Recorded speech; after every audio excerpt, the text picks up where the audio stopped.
사랑하는 타코마 교회 성도 여러분, 그리고 세계 여러 나라에서 팟빵과 유튜브를 통해서 이 말씀을 애청하시는 해외 동포 여러분, 안녕하십니까? 오늘 다시 하나님의 말씀을 여러분과 함께 연구하게 됨을 기쁘게 생각합니다. 말씀을 연구하는 모든 과정을 통해서 말씀 되시는 우리 하나님께서 성령을 통하여 우리에게 깨달음을 주시고 새로운 기쁨과 감동을 주시기를 충심으로 기원합니다. 오늘 우리가 함께 연구할 하나님의 말씀은 스가랴 2장 6절부터 13절입니다. 스가랴 2장 6절부터 13절. 오호라, 너희는 북방 땅에서 도망할지어다. 여호와의 말씀이니라. 이는 내가 너희를 하늘 사방에서 바람같이 흩어지게 하였음이니라. 여호와의 말씀이니라. 바벨론 성에 거주하는 시온아, 이제 너는 피할지니라. 만군의 여호와께서 이같이 말씀하시되, 영광을 위하여 나를 너희를 노략한 여러 나라로 보내셨나니 너희를 범하는 자는 그의 눈동자를 범하는 것이라. 내가 손을 그들 위에 움직인즉 그들이 자기를 섬기는 자들에게 노략거리가 되리라 하셨나니 너희가 만군의 여호와께서 나를 보내신 줄 알리라. 여호와의 말씀에 시온에 따라 노래하고 기뻐하라. 이는 내가 와서 내 가운데에 머물 것임이라. 그날에 많은 나라가 여호와께 속하여 내 백성이 될 것이요 나는 네 가운데에 머물리라. 네가 만군의 여호와께서 나를 네게 보내신 줄 알리라. 여호와께서 장차 유다를 거룩한 땅에서 자기 소유를 삼으시고 다시 예루살렘을 택하시리니 모든 육체가 여호와 앞에서 잠잠할 것은 여호와께서 그의 거룩한 처소에서 일어나심이니라 하라 하더라. 아멘. 오늘 말씀드릴 주제는 북방 땅에서 도망하라. 북방 땅에서 도망하라. 이런 말씀의 제목으로 하나님의 말씀을 전가하겠습니다. 하나님께서는 이스라엘이 범죄했을 때에 이들을 하늘 사방에 바람같이 흩으셨어요. 그리하여 그들은 나라를 잃고 열국에 흩어진 디아스포라 백성이 되었습니다. 하지만 하나님은 언약의 백성인 유대인들을 잊지 않으셨어요. 하나님께서 그들이 고국으로 다시 돌아갈 수 있는 기회를 주신 것입니다. 그래서 하나님의 섭리로 바벨론을 멸망시킨 고레스는 기원전 537년경 1차 석방령을 내립니다. 이때에 약 5만 5천 명의 유대인들이 유대로 귀환하게 돼요. 5만 5천 명이라면 상당히 많은 숫자 같지만은 이 숫자는 메데 바사 전국에 거주하는 유대인 전체 중에서 소수에 불과했습니다.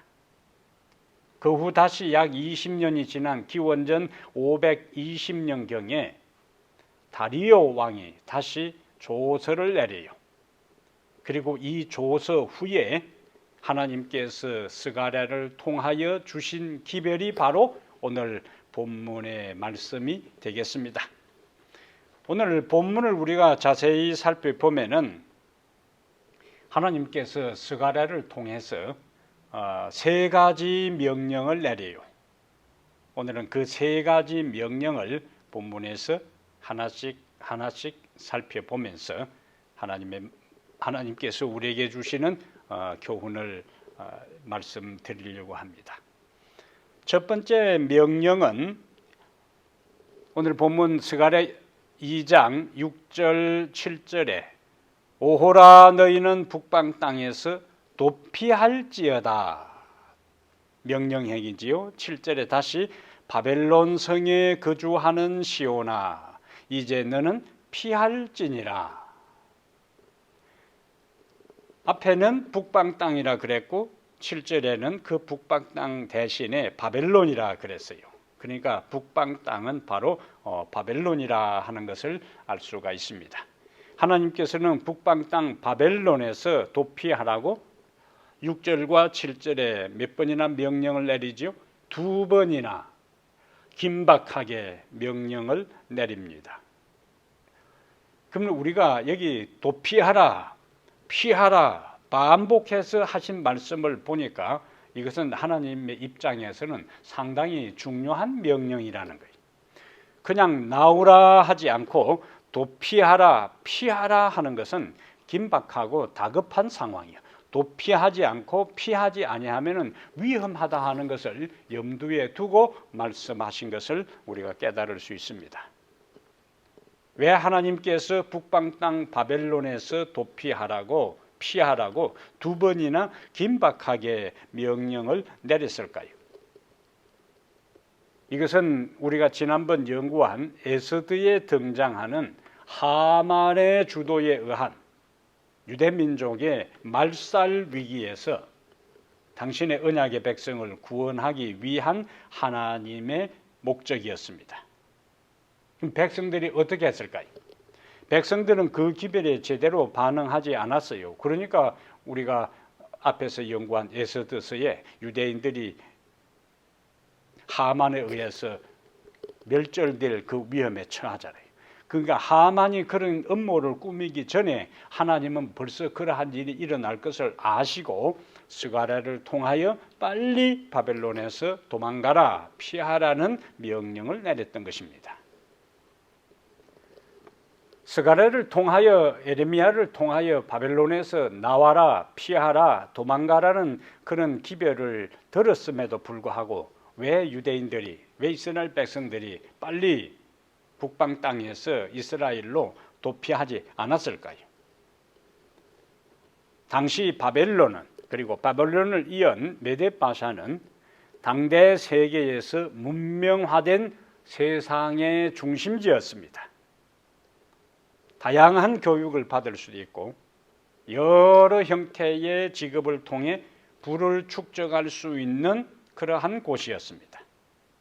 또한 문화생활을 즐기고 쾌락을 추구하는 사람들에게 최적의 장소가 바벨론이요 메데바사였어요. 게다가 유대인들은 이미 몇 년 동안 그곳에 살고 있습니까? 70년 동안 그곳에 거주하면서 바벨론 언어와 문화에 익숙해졌고 나름대로 처음에 고생하다가 살림을 일구어 어느 정도 그 나라에서 안정된 삶을 누리고 있었습니다. 또한 그 당시에 바벨론에서 예루살렘까지 가는데 얼마 걸렸는가? 보통 4개월이 걸렸다고 합니다. 그럼 그것은 안전한 길입니까? 도중에 강도떼나 도적떼를 만날 위험도 있었어요. 그러면 예루살렘에 돌아가면 무슨 보장이 있습니까? 그것도 아니에요. 예루살렘은 황폐한 상태로 거할 집도 없었습니다.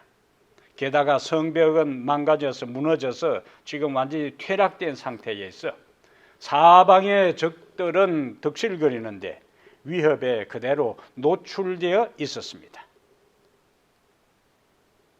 이미 안정된 삶을 사는 사람들에게 4개월이나 걸리는 그 기나긴 여정길, 그리고 갈 때에 도적떼를 만날지 강도떼를 만날지 모르는 위험이 도사리고 있고 돌아간다 할지라도 그들을 맞이할 집도 없고 게다가 성벽도 없어 사방의 적들의 위험에 그대로 무방비 상태로 노출되어 있는 그곳으로 사람들이 가는 모험을 원하지 않았습니다.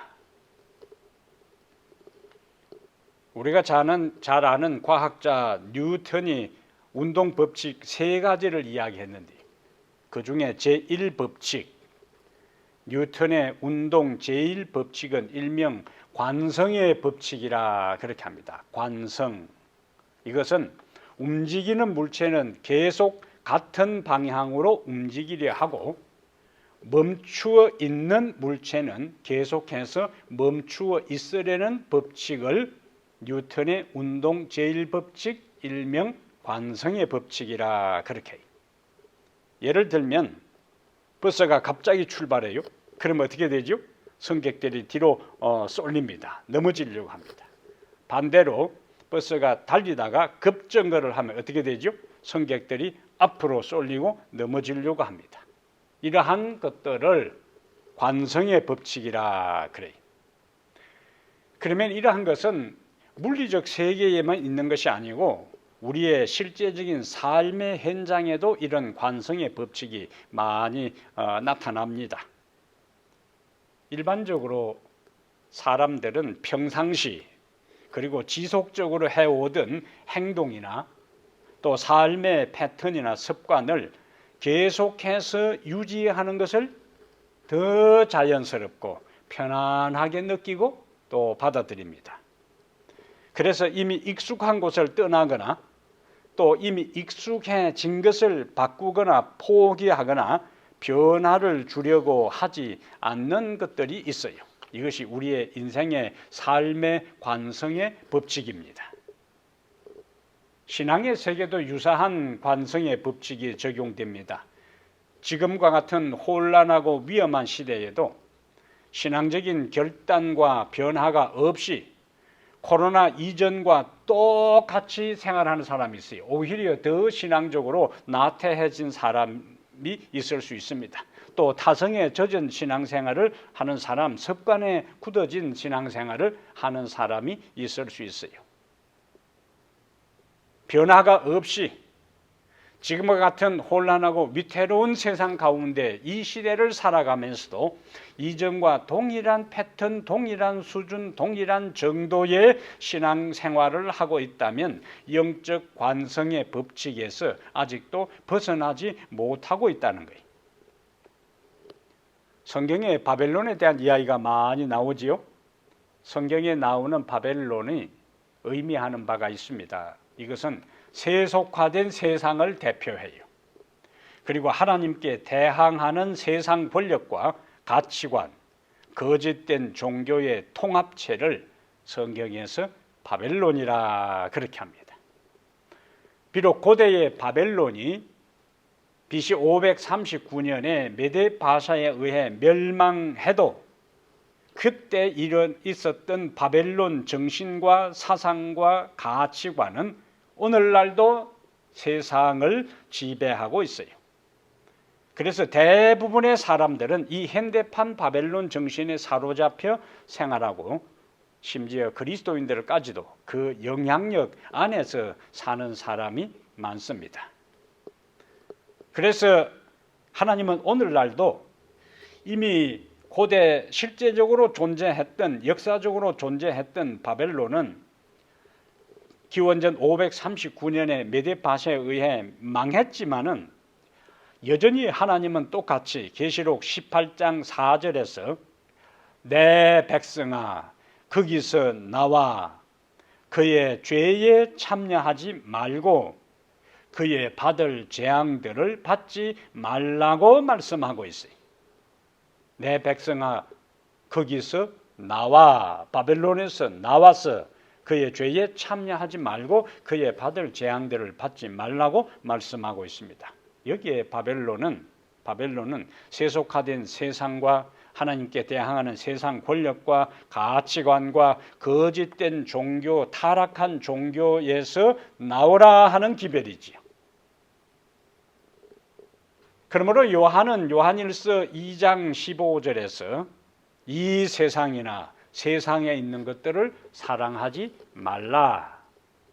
바벨론 정신, 바벨론 사상, 바벨론 가치관 이러한 세속적인 정신에서 벗어나라는 거예요. 그것을 사랑하는 사람은 하나님의 사랑이 그 속에 있지 아니하고 하나님께서 멀어진 사람이라는 겁니다. 하나님의 백성들은 영적 소돔성을 떠나야 하고 영적 애굽을 떠나야 하고 영적 바벨론을 떠나야 합니다. 오늘 본문의 2장 7절에 바벨론 성에 거주하는 시온아 이렇게 이야기했어요. 바벨론 성에 거주하는 시온아 이제 너는 피할지니라. 시온 백성은, 하나님의 백성은 바벨론에 머물러 있어서는 안 된다는 말씀이죠. 하나님의 도성 예루살렘으로 돌아가야 하는 것입니다. 여러분 우리에게 있어서 떠나지 못하고 있는 것이 무엇입니까? 하나님의 말씀에 조화되지 못해도 익숙한 것 때문에 포기하지 못하고 사랑하고 아끼는 것이 무엇이 있습니까? 이 시간 우리는 자신을 살펴보고 그 자리를 떠나 하나님이 원하는 자리로 나가게 되기를 바랍니다. 믿음의 조상 아브라함은 그에게 있어서 익숙한 곳이 어디죠? 갈대아 우르입니다. 이미 안정된 곳이, 사람들과의 관계도 자기의 삶의 기준도 경제적인 것도 인간관계도 모든 것이 세팅된 곳이 바로 아브라함에게 있어서는 갈대아 우르였어요.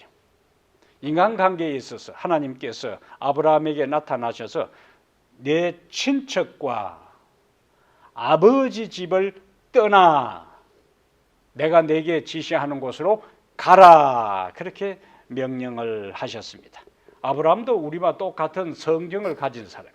우리와 똑같은 인간적인 정과 사랑을 인간관계를 맺고 그것을 끊고 할 때의 아픔을 느끼는 똑같은 사람입니다.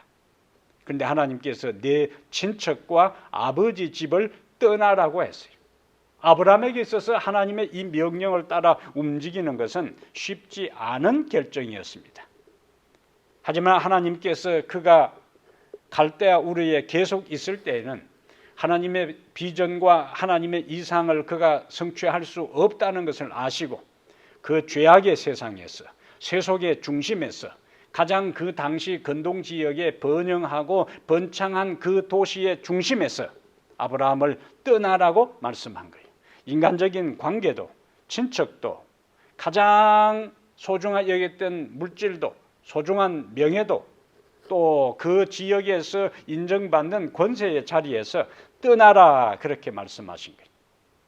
아브라함은 그것이 쉽지 않은 일이었지만 갈 바를 알지 못하고 믿음으로 순종하여 떠났을 때에 하나님께서 아브라함의 인생에 복을 주시고 그의 삶의 후손 가운데 인생의 후손 가운데 예수 그리스도가 탄생하게 해서 아브라함의 후손 예수 그리스도를 통하여 인류가 구원받는 통로로 그를 사용하셨습니다.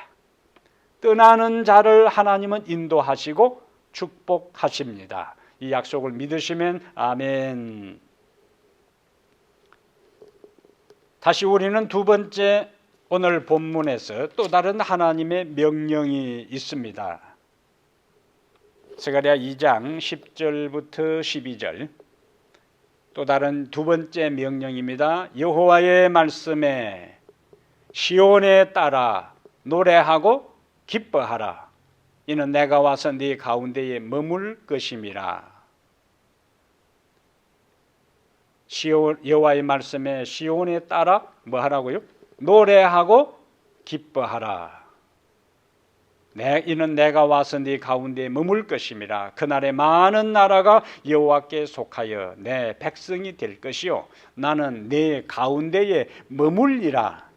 네가 만군의 여호와께서 나를 네게 보내신 줄 알리라. 여호와께서 장차 유다를 거룩한 땅에서 자기 소유를 삼으시고 다시 예루살렘을 택하시리니. 그러니까 뭐 하라고요? 노래하고 기뻐하라. 사실 스가랴가 이 스가랴 2장의 이상을 백성들에게 이야기할 때는 선포할 때는 노래하고 기뻐할 수 있는 상황이 아니었습니다. 성전 중건 사업은 중단되고 주변 이방인들의 집요한 반대는 반복되고 언제 그들이 공격을 받을지 성전도 중건되는 것이 중단된 상태에 그들의 삶도 피폐하고 어려운 가운데 있었습니다. 그런데 스가랴는 그들에게 뭐라고 이야기합니까? 노래하고 기뻐하라. 이런 형편에서 어떻게 노래하고 기뻐할 수 있겠습니까? 그래서 우리는 그 당시의 시대적 상황에서만 바라보면은 결코 그 당시 하나님의 백성들이 노래하고 기뻐할 수 없는 상황이었는데 종말적 관점에서 오늘 본문을 이해해야 합니다. 학개와 스가랴의 격려의 기별에 힘입어 백성들은 기원전 516년경에 성전 건축을 완성하고 봉헌식을 합니다. 에스라 6장 14절부터 16절에 그 모든 어려운 과정을 통과하고 우여곡절 끝에 천신만고 끝에 이제 성전 건축을 완성하고 봉헌식을 하는 것이 에스라 6장 14절부터 16절에 나타나 있어요. 그런데 특이한 것은 우리가 성경에서 모세가 광야 성막을 다 건축한 다음에 봉헌식을 하는 것이 나오고 출애굽기 40장 34절부터 35절에 나오고 솔로몬이 이제 성전을 다 완성한 다음에 봉헌식을 하는 것이 열왕기상 8장 6절부터 11절과 역대하 6장 13절부터 14절에 나타나 있어요. 그래서 첫 번째 성전 광야 성전 봉헌, 두 번째 솔로몬 성전 봉헌, 세 번째 에스라 6장 14절 16절에 세 번째 스룹바벨 성전을 봉헌하는데, 이 세 번째 봉헌식은 첫 번째, 두 번째 봉헌식과 굉장한 차이가 나타납니다. 광야 성전과 솔로몬 성전을 봉헌할 때는 하나님의 초자연적 임재가 그곳에 나타났어요. 하나님의 영광이 그곳에 충만히 임했기 때문에 제사장들도 그 성전 안에 들어갈 수 없었습니다. 그리고 그들이 제물을 바쳤을 때에 하나님께서 하늘에서 불을 내리셔서 그 제물을 태웠어요. 그리고 광야 모세 성전에도 솔로몬 성전에도 지성소에는 하나님의 법궤가 있었고, 그 다음에 거기에 쇠키나 영광이 감돌고 있었습니다. 그러나 이 세 번째 스룹바벨 성전을 에스라 6장 14절부터 16절에 봉헌할 때에는 하나님의 영광의 구름이 그곳에 임한 것을 성경이 기록하지 않습니다. 새로 건축한 지성소에는 법궤도 없었습니다. 그러면 언약궤는 어디로 갔을까요? 광야 성소 지성소에 있었던 그 언약궤, 그리고 솔로몬 성전에 있었던 그 언약궤 그룹, 이것들은 어디로 갔을까요? 솔로몬이 지은 성전은 기원전 586년에 바벨론의 세 번째 침공 당시에 최종 파괴됩니다. 역대하 36장 19절에 기원전 586년 바벨론에 의해 성전이 약탈당하고 불타는 장면을 기록하고 있어요. 그런데 선지자 왕 453페이지에 법궤의 행방에 대한 중요한 언급이 기록되어 있습니다. 성전이 파괴되기 전에 예루살렘에 남아있던 의인들 중에 어떤 이들이 십계명에 기록된 돌비가 들어있는 법궤를 굴 속에 감추었다. 이스라엘과 유다 백성들의 죄로 인하여 그것은 그들에게서 숨겨졌으며 다시 그들이 찾을 수 없었다. 그 법궤는 아직도 숨겨져 있다. 그러니까 기원전 586년 바벨론의 세 번째 침공으로 예루살렘 성전이 약탈당하고 불타기 전에 경건한 의인들이 하나님의 지시를 받아서 인도를 따라 그 법궤를 다른 사람이 아무도 알지 못하는 동굴 속에 숨겼다 하는 말씀이에요. 이러한 엘렌 G. 화이트의 묘사는 정경은 아니지만, 성경 66권에 포함은 안 되지만 역사적 사료 가치가 있는 경외서라 하는 책 가운데 마카베오 하권 2장 4절과 5절에 이런 내용이 있습니다. 여기는 좀 더 구체적이요. 바벨론 침략 직전에 에레미야가 하나님의 계시에 따라 장막과 언약궤를 취하여 모세가 하나님의 유업을 보기 위해 올라갔던 느보산 어느 동굴에 장막과 언약궤와 향단을 넣고 입구를 막았다.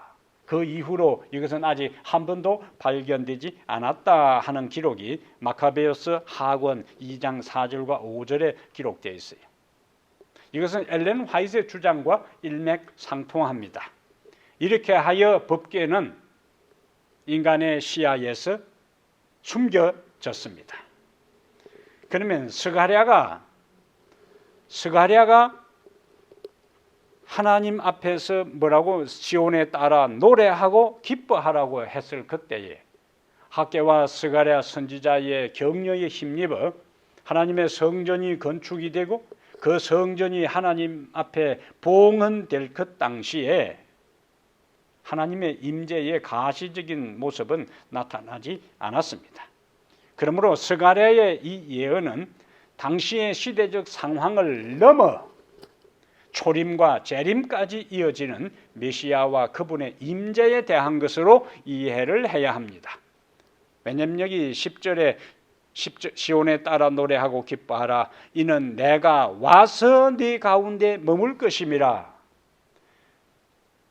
성전을 봉헌할 때는 하나님의 임재의 가시적인 모습이 나타나지 않았지만은 여기에 10절에도 내가 와서 네 가운데 머물 것이라 그러고, 그 다음에 11절에 그날에 많은 나라가, 왜 기뻐하라고 이야기하냐면은 10절에는 내가 와서 네 가운데 머물 것이니까 시온에 따라 노래하고 기뻐하라 그랬고, 11절에 왜 기뻐하랬는가? 그날에 많은 나라가 여호와께 속하여 내 백성이 될 것이요 나는 내 가운데에 머물리라. 이것은 학개와 스가랴 당시에 많은 나라가 여호와께 속하여 구원받은 일이 일어난 것이 아니거든요. 그러니까 이것은 초림과 재림으로 이어지는 메시아의 전체 사역과 연관해서 본문을 이해해야 하는 겁니다. 스가랴는 절망 중에 있는 이스라엘 백성들, 미래가 암담하고 불투명한 그들에게 메시아의 도래를 예언했어요. 마침내 스가랴가 예언한 대로 스가랴서에 예수님에 관계되는 초림과 관계되고 재림과 관계되는 말씀들이 몇 군데 나오는데, 스가랴의 그 예언대로 예수님은 인성을 쓰시고 죄인들 중에 거하시기 위해 초림하셨어요. 여기 10절에 여호와의 말씀에 시온에 따라 노래하고 기뻐하라. 이는 내가 와서 네 가운데 머물 것이라 하는 미래적, 그 당시의 미래적 성취가 예수님의 초림을 통해서 이루어졌는데, 요한복음 1장 14절에 말씀이 육신이 되어 우리 가운데 거하심에 우리가 그 영광을 보니 아버지의 독생자의 영광이요, 그렇게 말씀하잖아요. 그리고 학개 2장 7절과 9절에는 다시 이 하나님의 성전과 관계돼서 중요한 말씀이 있는데, 그건 직접 한번 찾아보겠습니다. 학개서 2장 7절, 바로 스가랴 앞에 학개 나오죠. 학개 선자를 통해서 이렇게 말씀합니다. 2장 7절에 또한 모든 나라를 진동시킬 것이며 모든 나라의 보배가, 옛날에는 만국의 보배라 그랬어요. 모든 나라의 보배가 이르리니 내가 이 성전의 영광이 충만하게 하리라. 만군의 여호와의 말이니라. 그 학개 스가랴 당시에 건축된 그 성전에 하나님의 영광이 충만하리라, 그렇게 예언했는데, 앞에서 우리가 본 것처럼 실제적인 봉헌식 때는 하나님의 영광이 가시적으로 나타나지 않았어요. 그런데도 불구하고 학개는 뭐라고 이야기하는가? 이 성전의 영광이 충만하리라고 이야기하잖아요. 그럼 9절에 이 성전의 나중 영광이 이전 영광보다 크리라. 만군의 여호와의 말이니라. 내가 이곳에 평강을 주리라. 만군의 여호와의 말이니라. 반복해서 만군의 여호와의 말이니라가 강조됩니다. 그럼 예수님께서 육신으로, 말씀이 육신이 되어 우리 가운데 거하심에 초림해서 하나님이 우리 가운데 거하신다 하는 것이 성취되었고, 그 다음에 육신으로 오신 그 예수 그리스도는 학개서 2장 7절과 9절에 예언된 대로 신성의 모든 영광이 육체로 거하신 예수님께서 학개와 스가랴 시대에 건축한 바로 그 성전, 헤롯이 46년 동안 다시 내부 단장하고 외적으로 새롭게 건축한 그 성전, 그러니까 예수님 당시에 예수님이 성전에 가서 말씀을 전하고 했던 그 성전은 바로 학개와 스가랴 시대에 건축한 그 성전을 헤롯이 다시 꾸민 그 성전이기 때문에 성전 주인 되시는 예수님이 오신 것으로 인해서 그 성전의 영광이 더 넘치게 되었다 하는 말씀을 여기서 하고 있는 것입니다. 다시 스가랴 2장에서 스가랴 2장 10절에 여호와의 말씀에 시온에 따라 노래하고 기뻐하라. 이는 내가 와서 네 가운데 머물 것임이니라. 이건 1차적으로 언제 이루어졌다고요? 예수님의 성육신과 성육신하신 예수님이 학개와 스가랴 시대에 건축한 그 성전에 직접 임해서 말씀을 가르친 그것이 스가랴 2장 10절의 성취고, 이것은 예수님의 초림을 통해 성취된 거예요. 그러면 11절, 그날에 많은 나라가 여호와께 속하여 내 백성이 될 것이요 나는 내 가운데에 머물리라. 주변 이방 민족들이 여호와께 속하여 하나님의 백성이 된 것은 스가랴 시대에 일어나지 않았습니다. 그리고 그것은 예수님이 초림할 때에 성취되지도 않았어요. 11절의 종말론적 예언은 바로 미래에 예수님의 재림을 통해서 이루어질 사건을 스가랴를 통해서 하나님께서 말씀하신 것입니다. 자, 우리가 말씀을 또 하나 더 찾아보겠어요. 계시록 스가랴 2장 11절은 종말론적으로 언제 성취되는 일인가?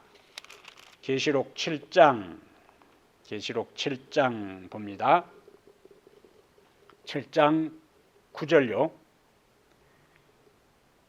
2일 후에 내가 보니 각 나라와 족속과 백성과 방언에서 아무도 능히 셀 수 없는 큰 무리가 나와 흰옷을 입고 손에 종려가지를 들고 보좌 앞과 어린 양 앞에 서서 큰 소리로 외쳐 이르되 구원하심이 보좌에 앉으신 우리 하나님과 어린 양에게 있도다. 그러면서 15절에 그러므로 그들이 하나님의 보좌 앞에 있고, 그들이 누구냐? 각 시대에 여기에 그들이 하나님의 보좌 앞에 있고 할 때는 각 나라와 족속과 백성과 방언에서 나와서 구원받아 하나님의 자녀가 된 그들이 15절에 하나님의 보좌 앞에 있고 또 그의 성전에서 밤낮 하나님을 섬기매 보좌에 앉으신 이가 그들 위에 장막을 치시리니, 장막을 친다,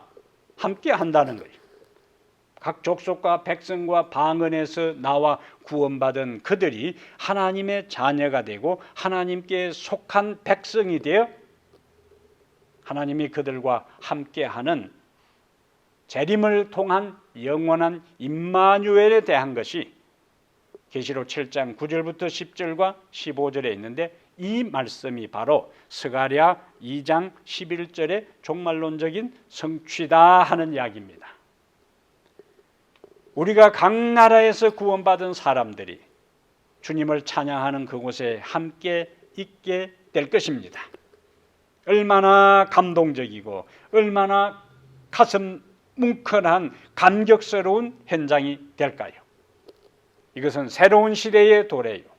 새로운 우주 역사의 시작입니다. 학개와 스가랴가 예언할 그 당시에 이스라엘 백성들은 답답하고 힘든 가운데 있었어요. 찬양할 수 없는 환경 가운데 있었어요. 그런데 학개와 스가랴는 그들에게 스가랴 선지자를 통해서 하나님은 하나님을 기뻐하고 찬양하라고 이야기했어요. 그들이 찬양하고 기뻐한 대로 성전이 완성되었습니다. 오늘 우리의 삶에 있어서 현재의 상황을 보면은, 나의 형편을 보면은, 주위의 문제를 보면은 답답하고 힘들어서 찬양하고 기뻐할 수 없지만, 환경을 뛰어넘어 감옥에서 찬양했던 바울과 실라처럼 이미 주신 복을 찬양하게 되기를 바랍니다. 그리고 현재 주신 은혜를 인하여 감사하고 찬양하고 기뻐하게 되기를 바랍니다. 그리고 미래에 주실 구원과 하나님의 영원한 임재가 그분이 하신 말씀처럼 반드시 성취될 것이기 때문에 하나님을 기뻐하고 찬양하는 성도들 되기를 축복합니다. 오늘 이제 세 번째, 여호와께서는 어떤 명령을 스가랴서에서 말씀하고 있는가? 스가랴 2장 13절 모든 육체가 여호와 앞에서 잠잠할 것은 여호와께서 그의 거룩한 처소에서 일어나심이니라. 세 번째 하나님의 명령은 여호와 앞에서 잠잠하라 하는 겁니다. 여호와 앞에서 잠잠하라. 왜 잠잠하라고 하는가? 여호와께서 그의 거룩한 처소에서 뭐 하신다고요? 일어나심이니라. 여기 모든 육체가 나오죠. 성경의 모든 육체, 혈기 있는 자들, 이런 표현은 하나님을 대항할 수 없는 연약한 인생들에 대한 표현입니다. 하나님을 대항할 수 없는 연약한 인생들을 성경에서 인생들아, 사람아, 그리고 모든 육체, 그리고 혈기 있는 자들, 다양하게 표현을 하지만은 한마디로 하나님의 능력과 권세와 임재를 감당할 수 없는 연약한 자들을 한마디로 그렇게 표현하고 있어요. 시편 56편 4절에 시편 56편 4절의 말씀을 보면은 혈육 있는 자, 육체가 어떤 의미로 사용되었는지 좀 더 쉽게 이해할 수 있습니다. 시편 56편 4절에 내가 하나님을 의지하고 그 말씀을 찬송하올지라, 내가 하나님을 의지하였은즉 두려워하지 아니하리니, 그 다음 말입니다. 혈육을 가진 사람이 내게 어찌하리까.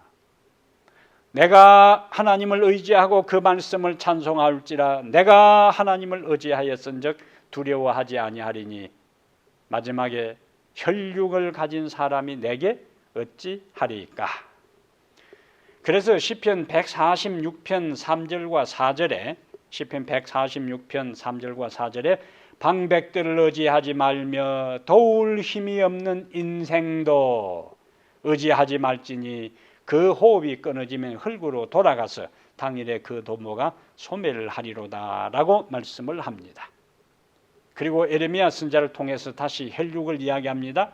에레미야 17장 5절과 7절에 에레미야 17장 5절과 7절에 무릇 사람을 믿으며, 여기는 사람이라 그랬어요. 사람을 믿으며 혈육으로 그 권력을 삼고, 앞에 사람이 뒤에는 혈육이라는 단어를 바꿨습니다. 혈육으로 그 권력을 삼고 마음이 여호와에게서 떠난 그 사람은 저주를 받을 것이나 무릇 여호와를 의지하며 여호와를 의뢰하는 그 사람은 복을 받을 것이라. 하나님의 백성들도 인생을 살아갈 때 위기를 만날 수 있습니다. 어려움에 노출되고 고난에 직면할 수도 있어요. 이때 하나님은 어떻게 하시는가? 하나님의 백성들이 어려운 가운데 있을 때에 하나님은 우리를 어떻게 하시는가? 그것이 스가랴 2장 8절에 만군의 여호와께서 이같이 말씀하시되 영광을 위하여 나를 너희를 노력한 여러 나라로 보내셨나니 너희를 범하는 자는 그의 눈동자를 범하는 것이라. 그 다음에 9절 표현을 잘 보셔야 돼요. 내가 손을 그들 위에 움직인 적, 하나님의 백성들을 범하고 공격하고 박해하고 핍박하고 어려움을 주는 그러한 사람들이 여기 그들이요. 내가 손을 그들 위에 움직인 적 그들이 자기를 섬기던 자들에게 노랫거리가 되리라. 손을 움직인다 하는 것은 하나님께서 휘저은다는 거예요. 하나님의 강력한 능력의 손길로 간섭한다는 이야기입니다. 이렇게 할 때에 자기를 섬기던 자들에게 노략거리가 되리라. 지금은 하나님의 백성을 압제하고, 지금은 하나님의 백성을 공격하고 핍박하고 박해하고 힘들게 하지만은 하나님이 하나님의 백성들에게 간섭하고 힘을 줄 때에 이제는 상황이 역전되어서 뒤바뀌어서 하나님의 백성들을 박해했던 자들이 오히려 하나님의 백성들에게 조롱을 당하고 섬기는 그러한 일들이 일어나게 된다는 반전에 대한 말씀을 여기서 해주고 있어요. 그러면서 스가랴 2장 13절에 모든 육체가 여호와 앞에서 잠잠할 것은 여호와께서 그의 거룩한 처소에서 일어나심이라. 하나님이 일어나신다 하는 것은 이제 하나님의 백성들이 고난당하고 어려움에 처하고 시련 가운데 있고 절망하고 낙담하고 고통당하는 것을 하나님이 더 이상 방관하고 방치하고 그냥 바라보고만 있을 수 없어서 하나님이 의인을 구원하고 하나님이 의인을 돕고 하나님이 그 어려운 상황에서 벗어나도록 하기 위해서 이제 벌떡 일어나서 인간의 삶에 관여하시는 것을 하나님이 일어나신다, 그렇게 표현을 하고 있어요. 하나님이 일어나신다. 앉아있다가 일어나는 것은 굉장한 관심이고 곧 행동으로 들어가는 준비 과정입니다. 앉아있다가 일어나는 것은 그 다음 단계로 진행하는 거예요. 하나님이 앉아 계시다가 일어나셨어요. 야곱의 삶에, 야곱이 창세기 28장에 형을 피하여 자기 외갓집으로 도망갈 그때 꿈속에서 하늘과 연결된 사닥다리를 보잖아요. 그때에 묘사된 하나님의 모습은 앉아 계시는 하나님이 아니라 서 계신 하나님의 모습이에요. 야곱의 삶에 여차하면 관여해서 도와주시려고, 보호해 주시려고, 지켜주시려고 하는 하나님의 모습이에요. 그리고 사도행전 7장에 스데반이 순교당할 때에 스데반이 눈을 들어 하나님의 보좌를 바라볼 때 그 하나님께서는 앉아 계신 하나님이 아니라 서 계신 하나님이었습니다. 그러므로 하나님이 일어나신다 하는 것은 의인은 구원을 받고 악인은 심판을 받습니다. 의인의 입장과 악인의 입장이 반전되고 상황이 뒤바뀌는 상황들이 일어난다는 이야기. 성경에 하나님이 일어나시는 장면들이 많이 나옵니다. 우선 시편 3편을 한번 보겠습니다. 시편 3편에 하나님의 일어나심에 대한 것들이 이렇게 묘사되어 있습니다. 시편 3편 1절 여호와여 나의 대적이 어찌 그리 많은지요. 일어나 나를 치는 자가 많으니이다. 많은 사람이 나를 대적하여 말하기를 그는 하나님께 구원을 받지 못한다 하나이다. 여호와여 주는 나의 방패시요 나의 영광이시요 나의 머리를 드시는 자신이다. 내가 나의 목소리를 여호와께 부르짖으니 그의 성산에서 응답하시는도다. 그러면서 7절에 여호와여 일어나소서 이렇게 나오잖아요. 여호와여 일어나소서 나의 하나님이여 나를 구원하소서. 여호와께서 일어난다 하는 것은 이제 인간의 삶에 관여하는 거예요.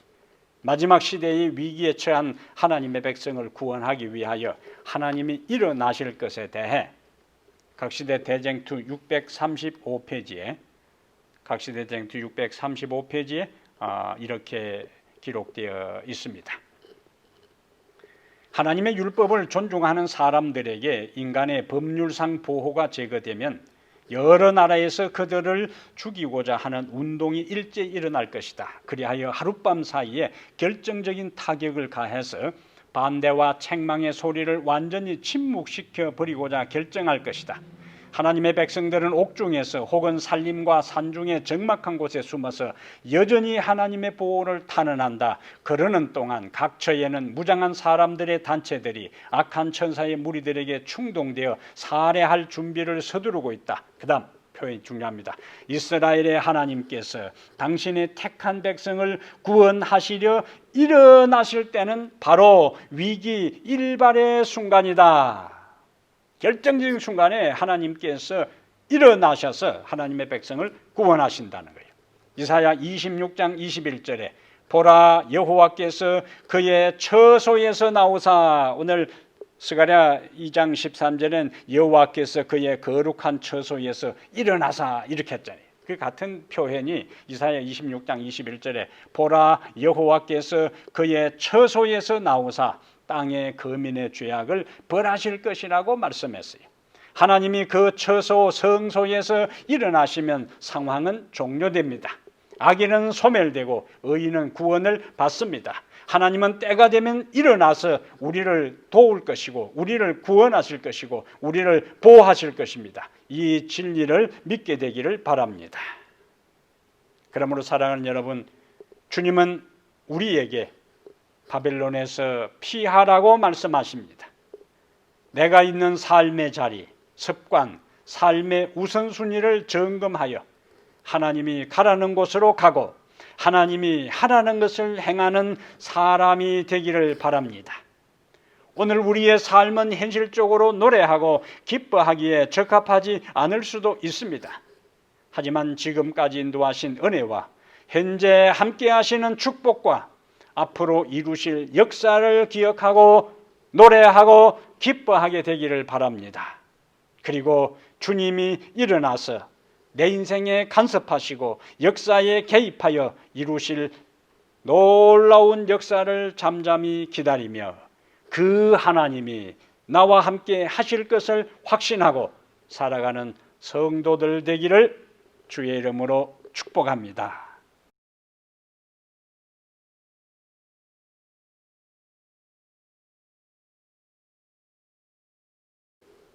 은혜로우신 우리 하나님, 우리가 흑암의 땅 죄악의 세력 바빌론에 살 때에 그 가운데 계속 거하지 말고 도망하라는 강력한 기별을 우리에게 말씀해 주시니 감사합니다.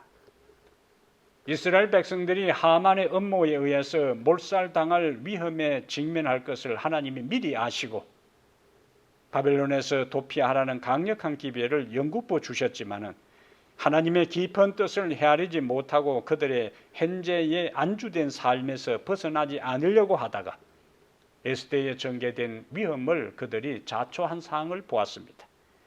하나님의 명령이 우리에게 이해되지 아니하고 내가 지금까지 즐기고 안정되고 좋아했던 것들을 포기하고 그곳에서 떠나야 하는 상황이랄지라도 하나님이 떠나라면은 떠날 수 있도록 도와주시고 하나님이 포기하라면은 포기할 수 있는 믿음을 우리에게 허락하여 주시옵소서. 오늘 우리가 처해 있는 삶의 현실이 노래하고 찬양하고 기뻐할 수 없는 상황일지라도 궁극적으로 하나님이 우리에게 구원을 주시고 우리의 삶이 하나님 안에서 형통하게 하시고 우리와 하나님이 함께 하신다는 미래의 종말론적 깊은 이상에 기초하여 찬양하고 기뻐하는 성도들 되게 하여 주시옵소서. 여호와 하나님이 우리가 아무리 위기에 처한다 할지라도 결정적인 순간에 위기 일발의 순간에 간섭하셔서 우리를 구원하실 것이기 때문에 불평과 원망과 투덜거림과 자기 연민에 빠지지 않게 하시고 잠잠히 하나님의 구원의 역사를 기다리고 찬양하는 성도들 되게 하옵소서. 우리 주 예수님 이름으로 간절히 기도하옵나이다. 아멘.